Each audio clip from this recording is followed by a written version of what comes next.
One thing I do want to clean off is this, because I'm dirty, but I'm not a scumbag. Man, spirulina is no fun to clean. Hey everybody, welcome to another episode of Cooking with the Coach. I'm Coach Potts. Today we're gonna keep it simple. We're just gonna make hamburgers. I'm actually getting ready to watch a football game and I'm hungry and I got some beef. So I say, let's go to town. The recipe today, super simple. It's just one of those things, I'm gonna throw some ingredients, heat them up, eat it. That's kind of what cooking is anyway, right? Right. As you can see, I've thrown my organic ground beef that I got from Costco. It's been thawed for a couple hours now, so it should be nice and mushy, which is exactly how we want it. I'm gonna set this oven to about, I don't know, about 375. Why do I want to do sweet potatoes? Because I bought this guy and I don't want it to go bad on me. I mean, that's the only reason. I'd rather have a regular potato. Apparently sweet potatoes are a little bit better for you. Always, I found this out, you're supposed to hit the knife with this sucker. Place it at about a 45-degree angle, slice, slice, slice. It's supposed to keep the knives good for a long time. I don't like the ends, those guys are gone.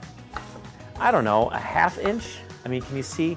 I'm not cutting them too thick, I'm not cutting them too thin, and then just go to town. So, you know what save time is dice, dice, and then 90-degree turn, and then slide them onto the pan. 90-degree turn, slice, slice, boom.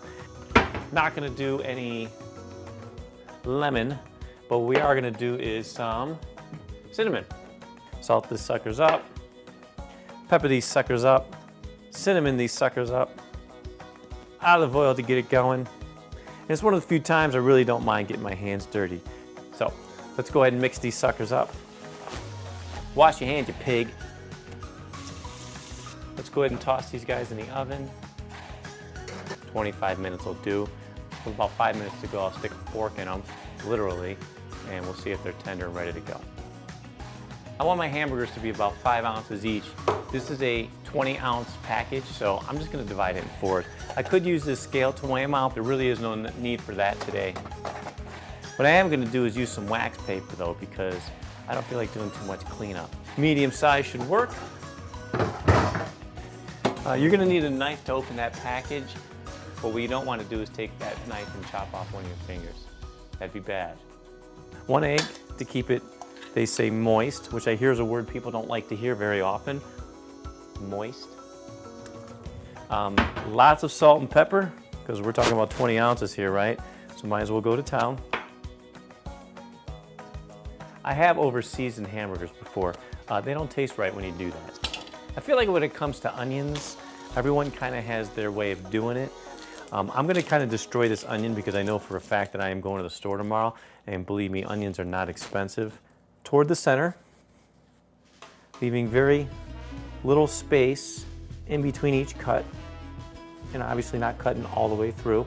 Roll at 90 degrees, do the same exact thing that I just did, and then from there, just going down and cutting it out.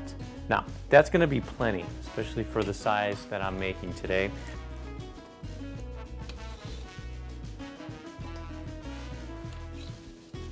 I'm gonna make this into 4 hamburgers, but mush it up, get crazy with it. Sometimes I throw the cheese in here at this stage, but then not this time. I'm gonna add the cheese at the very end.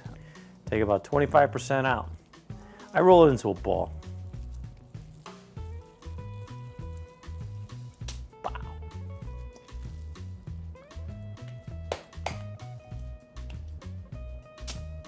You know, when I realized that it's not quite 25%, it's when I start thinking maybe I should have weighed these. It would have been pretty simple to do.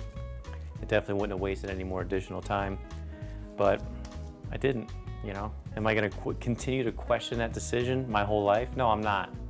I'm gonna continue to make these hamburgers, and then when they're done cooking, I'm gonna eat them, because that's what you do with delicious hamburgers.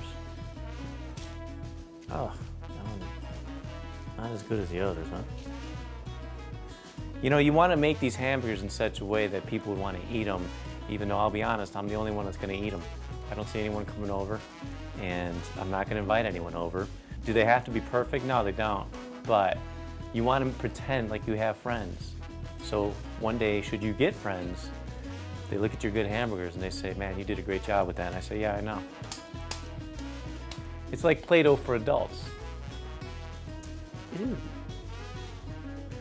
I'm just kidding, I'm not gonna eat that. How long does it take to make these hamburgers? If you want like a well done hamburger, typically like 4 minutes aside. I don't want well done hamburgers. I don't think they taste very good. I feel like it takes all the flavor out. Sorry if you eat your hamburgers well done.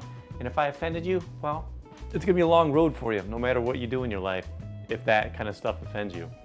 Just saying. These bags, I could throw the whole thing in a microwave, but I'm not gonna do that. I'm actually gonna use my steamer. This is a cheap steamer, man. You could pick this thing up. I think I got this for like 15 bucks. It was like a Groupon deal. But I'm gonna use some chicken stock. The reason being, it does add a little bit of flavor, but mostly because I bought a 6-pack from Costco and they're lasting me way too long. So I don't wanna go too far over the expiration date. What I am gonna do is fill this up, set it right here. Oh, cool. It's like a fortress. Tell me what to tear, I'll tear whatever I want. Toss it on and you can utter the happiest words when it comes to cooking. Set it and forget it. What I'm gonna do now is fire up my pan to get the burgers ready to rock and roll. It might be easier to see. Cooking spray.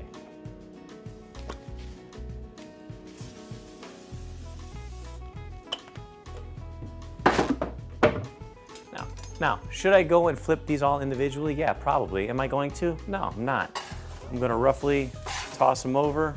As I can see, they're starting to burn. The best way to do this to make sure if they're ready to eat is to stick a fork in it and see if it slides off. And toss them back in.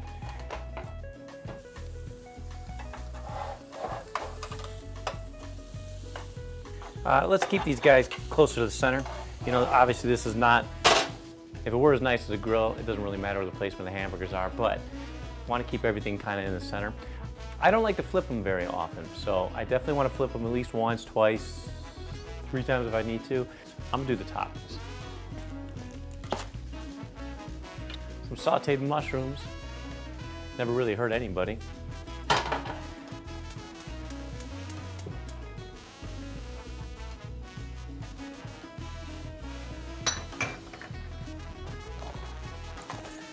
Plus, again, I'm running out, so kind of get rid of this stuff before I go shopping tomorrow. If you're doing them on the stovetop like this, it's not a bad idea to rotate them either.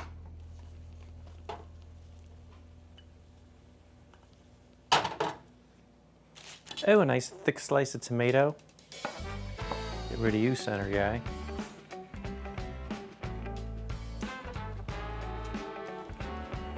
Cheese, feta, as if there is any other kind. But I just find feta just kind of gives it a nice kick. So.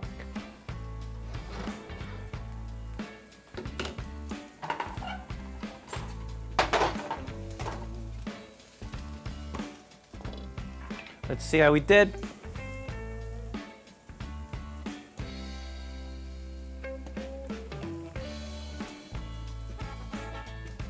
I think it tastes good.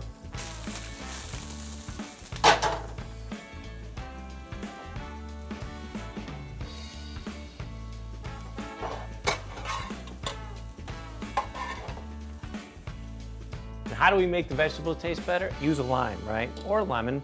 I don't have any lemons. Open this guy up. Give it a nice squeeze. What else do we use? The same thing we use on everything. Salt and pepper. Pepper. Ooh, this looks good. We'll let it continue going for as long as the burgers need to cook. Not exact science. I don't have any buns, so I'm gonna use some bread.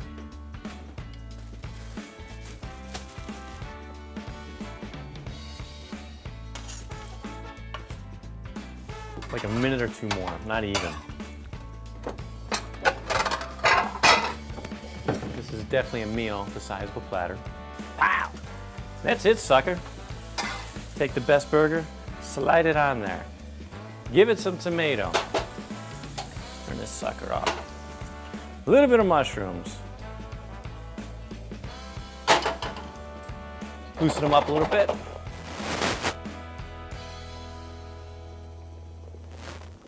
Boom, right there. How do I want it? In half.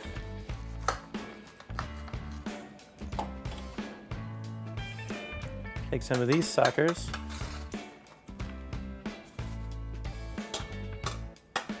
And I believe this is about done.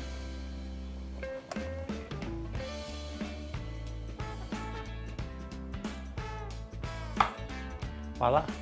There you go, man. A tasty meal. A tasty meal anyone will look forward to eat, especially me, right now. Thank you.